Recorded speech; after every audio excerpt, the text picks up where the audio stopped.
Jeff Paterson covers the Vancouver and Abbotsford Canucks for us. Of course, the host of RinkWide Vancouver. They were back at it again last night after Abbotsford's Game 1 victory in the Western Conference Final. More on Manny Malhotra's club coming up, but want to start with the Vancouver Canucks. Jeff, how are you? I'm good. And before we talk hockey, let me just say, my wife and I enjoyed a terrific day out at Northlands last Sunday. Sun was shining. I had a mid-afternoon tea time. We had the good fortune of being waved through. We played through the group in front of us after the third hole. The third hole, the par 3. Mm-hmm. Mm-hmm. And all I could think to myself was, man, like I wish I had one of those mini bottles of bogey juice. Yeah, thank you. Right? Like fantastic idea. Also, based on what I saw from the group that let us play through, they could have used some bogey juice. Oh, okay. Yeah. So I was going to say, we're burying the lead here. SPAT has gotten so good, she's playing through groups at Northlands. Well done, Shannon. Yeah. Very impressed. Paterson. The countdown is on here, Jeff. We're 1 month away from the no-move clause kicking in, and Frank Saravelli says the Canucks are going to re-engage. What's your sense? Do you think you'll be a Canuck on July 1st? And do you think they're motivated to trade him? They just got to get the right offer. My initial thought is that you guys should have a countdown clock. You know, like we always see that in television now. I know this isn't TV, but we're a month out. You should have the countdown to trade protection clock at all times when your show is up and running through the month of June.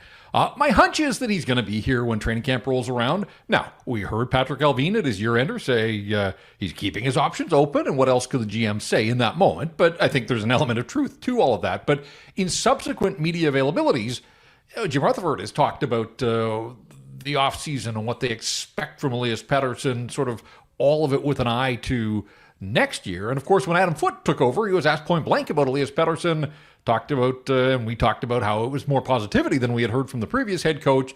Again, I took that to mean that Adam Foote is expecting that EP40 is going to be around and on the roster when he gets his hand on this hockey club at training camp in the fall. So just based on that, my hunch is that he is going to be around here. But as we all say in hockey, it can change with a phone call.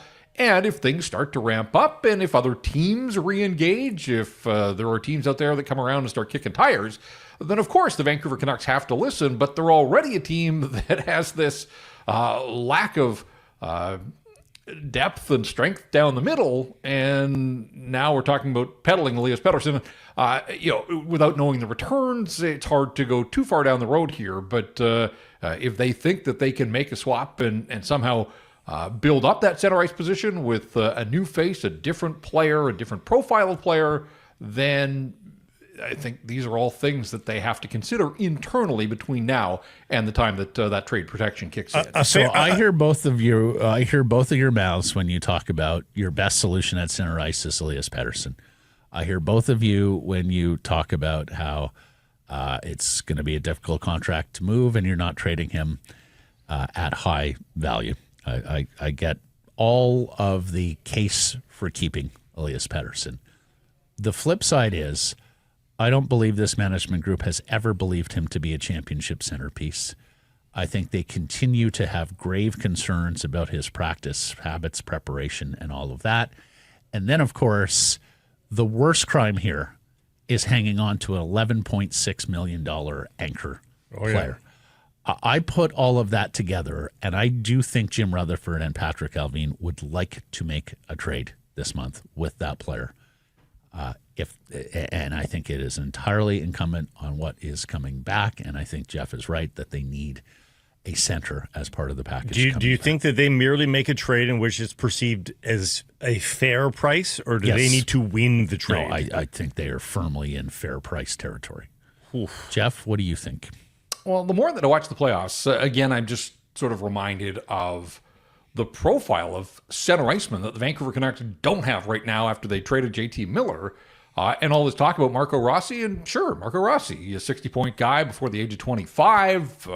This guy can play in the National Hockey League, but if they have questions about can you win at playoff time with Elias Patterson, I guess I would have some of those same concerns about a player who profiles like Marco Rossi, and of course Philip Hedl down the middle. Like, it's hard to win at playoff time. We've seen that. But even before you get to the playoffs in this Pacific Division, Leon Draisaitl's not going anywhere. Connor McDavid's not going anywhere. Jack Eichel likely not going anywhere in Vegas.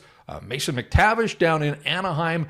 There is just sort of that profile of big, strong center iceman, not in the division, obviously, but Sasha Barkov going to a third straight Stanley Cup final with the Florida Panthers. And if it was easy, every team would have those guys through the lineup. It's not easy to find that profile of player. But I do think the more that I look at the Vancouver Canucks and the more that I hear this interest in Marco Rossi, again, fine.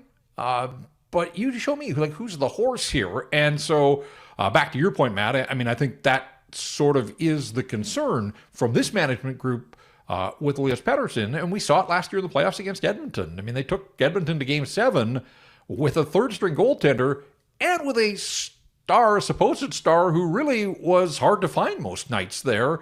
And yeah, I know in the bubble, Paterson performed reasonably well in the playoffs in his first look. We know now that the bubble was the bubble, the most unique experience that any of those guys will ever have in their NHL careers. This was going out into hostile environments and having to play not only opponents, but opposing fan bases and all those types of things. And there just wasn't a whole lot of a bottom line there from Elias Patterson. So I do think that there are some red flags. Even if he bounces back in the regular season, that's not going to erase these concerns about, can this guy get it done when the chips are down? And so until he proves it, I think that's going to be a legitimate and a fair question about Elias Patterson. So again, my gut tells me that he's going to be around here, but that doesn't mean that something happens that alters the course here between now and July the 1st. And I hear you on the center ice solution of Rossi and his profile and whether that works in the playoffs. And remember, we had talked about Matt Duchene, gentlemen, that, okay, you may have to overpay him in money term or both to get him here in free agency. Did we see the playoffs that Duchene just finished here? Yeah. 6 points in 18 games. This was after 6 points in 19 games last year. So 12 points in his last 37 Stanley Cup playoff games and career 37 points in 69 games. I'm not sure that's the droid they're looking for either. No, as it pertains to Rossi, though, and I've thought about this as well, about his profile.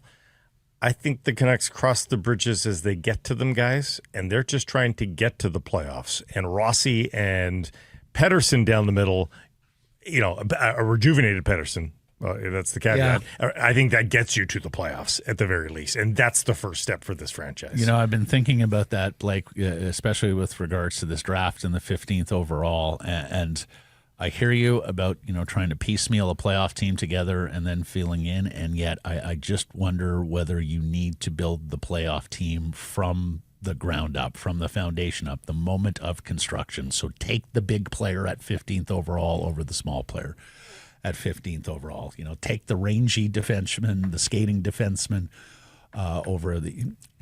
Jeff, what do you think of all of this? Yeah, and I haven't really had a chance to visit with you guys since Marco Rossi sort of became front page news. We know that his name has been out there. People have been speculating, but it certainly sounds like the Minnesota Wild want to relocate him. And look, the Vancouver Canucks need an upgrade across the board. So I understand the interest level here, but it's so much more than just the player. It's the acquisition cost, and it's also, from what we understand, he wants a whole lot more on his next contract than Minnesota is willing to pay. So do the Canucks want to invest 7x7 in an undersized center who, again, jumped from 40 points to 60 points? And I think this is important. He was a top 10 pick in his draft. If people aren't familiar with the player, he was a top 10 pick in his draft who's already a 60-point guy before the age of 25. I would say that he has met expectations. He wasn't a lottery pick. So if you're getting a 60-point player at his age in the top 10, that's what he was supposed to do, and that's why he was drafted where he was drafted. Now, you would think, well, why wouldn't Minnesota want to hang on to a player like that? Minnesota feels like a team that maybe is on the cusp now getting out of cap jail itself to accelerate its program, but they've got their reasons. So if he's available, those types of players aren't on the market all that often. I do think that the Canucks, as Blake said, accumulate talent here and sort of figure it out as you go. They're a better team if they can make that trade, but at what cost? And that's the question we don't know right now. The 15th overall by itself isn't going to get it done. So what else do you have to throw in? And if Minnesota's looking to peddle an undersized centerman, are they going to be interested in Jonathan Lecker-Mackey at that stage of the proceedings? You wonder if that would fit the bill, or are they knocking on the door of one of these defensemen that the Canucks have? Although Minnie now looks like it's relatively stacked. I mean, Brock Faber has emerged as a legit number one.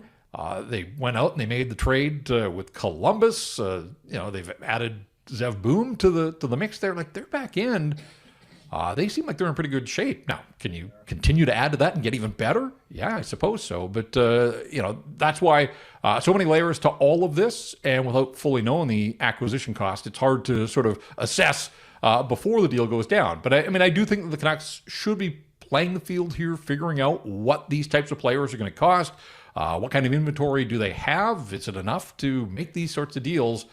So we'll see how things ultimately shake down here. I mean, I do think, look, Jim Rutherford's history, long history, we've talked about this, getting out in front of the market, also trying to make a splash, not afraid to pull the trigger. We've seen that already in his time here in charge of the hockey operations. So I am anticipating that the Canucks are going to be active between now and July the 1st.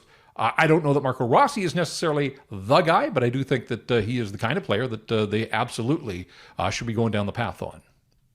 Are they starting to get some value added by some of the guys that are playing in this Calder Cup playoff run? I mean, great question. Put Mancini's rush from last night onto his reel immediately. That's an intriguing player now. All of a sudden, I think, for a lot of Canucks fans. He is breathtaking at the American Hockey League level. He's not that player in the NHL, not yet, but again, you're just seeing the confidence build here night after night, and had he been able to convert, I mean, it really would have been the goal of the playoffs, and Roof would have come off the Abbey Center. The swashbuckling dash through the neutral zone absolutely dekes the defender out and did everything but pull the trigger. I just love the confidence that he plays with, and clearly the tools are there. I mean, he's got the frame. You can't teach that. Skates well for a big man. And I like the confidence that he's playing with. So he's been fun to watch. And I think it's going to be, again, interesting to watch and continue to monitor his development. I'll tell you the one guy, like, people want prospects to lead the way down on the farm. It's not happening on the backs of Jonathan Lecker-Mackey, who was remarkably quiet and then took the penalty with 3 minutes to go in a 2-all game, and they were able to kill that off. But, guys, Ty Mueller is coming on strong here in the playoffs. I thought he was a little slow out of the gates. Again, this is his first look at professional hockey playoffs at any level. He's a goal and an assist last night, so he's in on 2 of the 3 goals. He's been on 4 of the last 6 goals that the Abbotsford Canucks have scored. But beyond that, for a raw rookie, Lecker-Mackey takes the penalty with 3 minutes to play in a tie game. Who's out there taking the face-off on the penalty kill? It's Ty Mueller, and he's just busting his ass out there. Part of this penalty kill that's just incredible now, 35 for 36 in the playoffs. And you can see the trust that Manny Malhotra has in him. I'm not projecting star level, but this guy's already touched the National Hockey League. They gave him the call-up as a reward late in the season. And if they could turn him in, a bottom 6, we talk about the lack of depth at the center ice position. Teddy Bluter replacement. He just plays hard. Like, he doesn't take a shift off. And his line last night with Carlson and Baines, I thought was probably the best offensive line on the ice. And that's saying something, because this Texas team had the hottest line in hockey, at least in the American Hockey League, coming into the series. And Abbotsford did a nice job keeping that group in check for the most part. And they were able to counter and contribute offense of their own. So just as people are coming to this Abbotsford team, I think more and more casuals here, just keep an eye on Ty Mueller. Like, this guy just battles hard, the dog in him, as they say. And I think they might have something there. Well, I mean, that's effectively their number one line now. He's their number one center alongside Linus Karlsson and Archie just Baines. turned 22. That's right. He doesn't turn 23 till the end of February next year, so he will play most of next season at 22. It's 8 points in his 13 games. And then on Mancini, Jeff, and it's 100% right, the distinction between the way he plays at the AHL and the way he plays at the NHL. But his biggest foible in the NHL was his puck handling. And so you see a rush like that last night, and you go, that's correctable. That's going to come with confidence for Mancini as he plays more and more NHL for games. A guy that literally just had his 23rd birthday then, 3 days ago. So again. And then the other thing, and we touched on this earlier in the week, Blake, but if Mancini is really coming. Where does that leave Tom Welander? And based on the negotiation, torturous, however it was, to get his name on paper, does that still mean Welander is your trade chip here because you don't anticipate needing him as much next season with Mancini's emergence?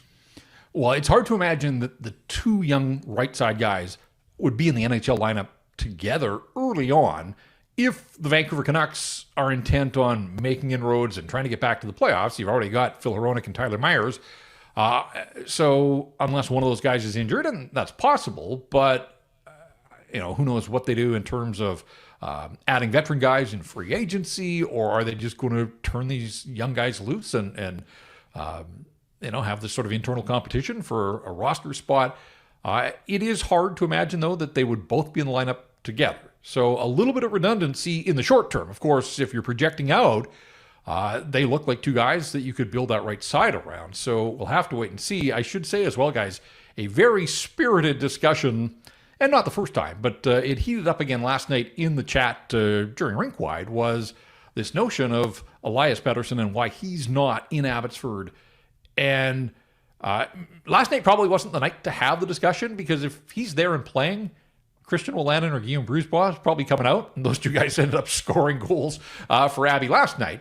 But, if this was a nod from the organization to DPD that, hey, you're beyond the American Hockey League now, I do wonder about him missing out on this experience. And they didn't have a crystal ball. They didn't know that this team was going to get to the Western Conference Final and quite possibly the Calder Cup. But just in terms of North American playoff experience, how valuable could this and would this have been for DPD? I do wonder if they're doing fine without him, right? It's not like they need him. Here they are up a game already in the Western Conference Final. But I do wonder if, in hindsight, this was a lowercase m mistake not to get him there, just to gain as much playoff big game experience on smaller ice.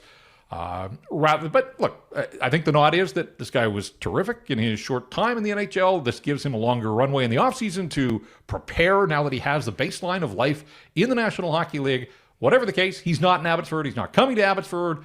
They don't have to, they can't worry about that. It is some water under the bridge, but certainly was part of the discussion in the live chat last night on RinkWide. He only played 66 games this year, and it also just goes against what they generally do. I mean, he's 21 years of age. They generally do not anoint guys like that this early. They haven't in the past with guys like Podkolzin and others. So you're right. A little bit curious there. Artur Shilovs continues to rip it up. How does that change the calculus for the Vancouver Canucks, do you think? Yeah, I don't know. But he's been fun to watch, and he was really good again. It was a great hockey game. Like the product last night, start to finish. I love the way that two teams who hadn't seen each other all year, there wasn't a feeling out process. They know the stakes here. They recognize that they're in the Western Final for a reason because they're both damn good hockey clubs. And the goaltending was really good until it wasn't there at the end. I mean, that's a leaky one that gets through Remy Poirier. Abby will take it, certainly, but otherwise, they traded chances. There was no sitting back in a 2-2 tie in the third period. Back and forth they went. I was a little concerned for Abbotsford just because Texas, on paper, has more game breakers. They had the leading goal scorer in the American Hockey League in the regular season. They had this top line that includes Cole Lind. You get to overtime, you kind of think, all right, one-shot chance, can finish it. I wouldn't have picked Christian Welander to be the hero, but that's the beauty of sport. And, never a bad idea, I guess, to put a puck on net. Sometimes it'll go right through the goaltender, as that one did. But Artur Shilovs, didn't blink. And ultimately, the guy at the other end did. And just looking at his numbers here in the playoffs, outside of the 4 shutouts, he's given up 12 goals in his last 8 starts. That's a goal and a half per game. You get 2, you're going to win most nights with the way that he is playing. And so Abby's not blowing out opponents, but you don't have to. A 5-1 win and a 3-2 overtime win, they all count the same at the end of the night. And so there seems to be a confidence level. The crowd was into it last night. You heard the Artie chants an awful lot. And there were a couple of spectacular saves early in the second period. There was a breakaway, and then moments after that, the big windmill around the world glove save as he flashed the leather there. So that got the fans into it. And, a little shy of a sellout, but the ones that were there, they were into it. Sounded like a great atmosphere, and it truly was an arty party. And we'll see if there's another one set for Saturday night at the Abbotsford Centre. And Jeff and Dave Hall will have coverage after Game 2 tomorrow night at Abbotsford Centre. And, of course, then the series moves to Texas. There would be a Game 6, Game 7, if necessary, back here at Abbotsford. Jeff, Marvelous. Yeah, I just wanted to mention, we talked about Ratu, and I think he's going to play at some point in this series. It'll be interesting to see what happens on the other side, though, guys, because the Dallas Stars, as we all know, went meekly into the night. They are done. They had papered Liam Bichsel, a massive 6'7", 235-pound defenseman. They had papered him at the deadline, so he is eligible to join the Texas Stars. And Alex Petrovic, a veteran who's been through the battles in the NHL and played pretty much nightly in the playoffs here as well. But he spent most of the season in the minors, and he too is eligible. They could airlift two guys straight out of the third round of the National Hockey League playoffs and basically add a defensive pair to their lineup. So we'll see where things go. I doubt that they would fly those guys all the way here for a Game 2 when the series is shifting right back to the Lone Star State. But don't be surprised if they do get some reinforcements. But hey, the Canucks may get Ratu back, so this series may get even better than it started out with in terms of talent level. Bichsel, a first-round pick in 2022, and Alex Petrovic, and Dale Tallant's opinion of him, is the reason the Vegas Golden Knights have a Stanley Cup. If we all remember that expansion draft quandary. Remember? We were going to keep Petrovic. Yeah. And rather so than Marchessault and Riley Smith shook free and road paved with gold. Jeff, thanks for this. We'll talk Tuesday. Have a great weekend, guys.